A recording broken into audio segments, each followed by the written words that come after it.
Last week I posted this cutie, and as you know, I got interrupted by a child and forgot to record how I did his beard. So here is my second one, and I am not sorry at all that I had to make another one.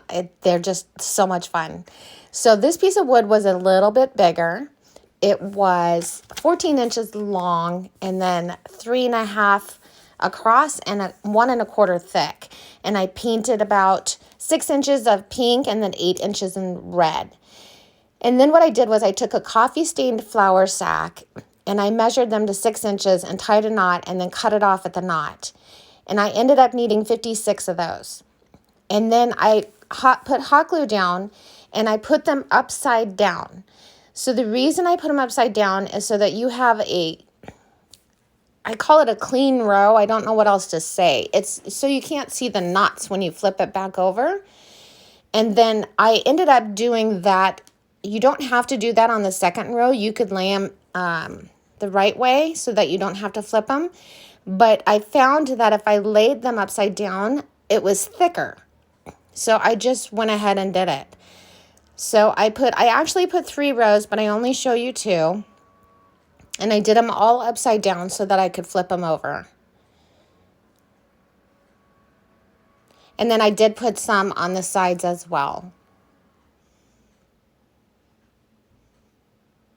And I did those upside down as well.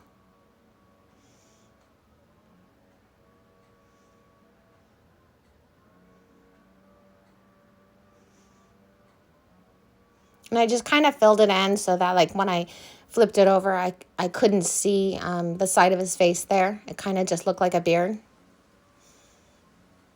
I think I put more on that side than I did the other side.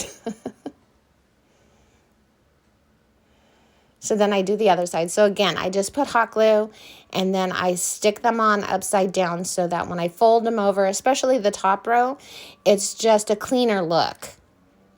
And I do that with, if I'm using a mop head or anything, I do it upside down.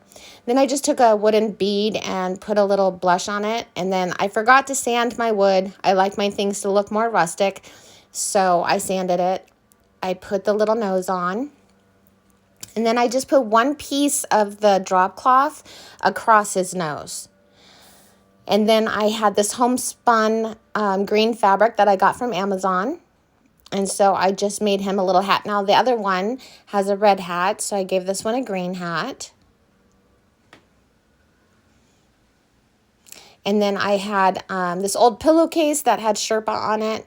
So I just cut it up and I used that on his hat for the rim of his hat.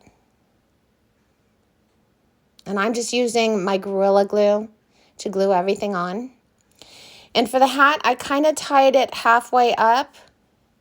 I kind of twisted the fabric, and then tied a bow. And then I tied it at the bottom. And then I drew his face. So I'm kind of having fun with faces now. If you've followed me for a while, you know that I have not enjoyed doing faces because I don't feel very good at it. But this one, I think his face came out cute. I like him. So I just did some black, and then I added some white and blue to the eyes. And then I gave him some eyelashes. Now, I did blush the other one's cheeks. I did not blush this one's cheeks. Made a little bow using some scrap fabric and some ribbon. And then I took some pip berries and I wrapped them around a dowel just to make them look a little bit more whimsical, you know, like twisty. And just embellished his hat. I put a little rusty star up there. Put some more greenery on the bottom of his hat. Some pip berries. And I put a great big bell. A little raffia bow. And then I just glued the middle of the hat to the side of his head so it stayed.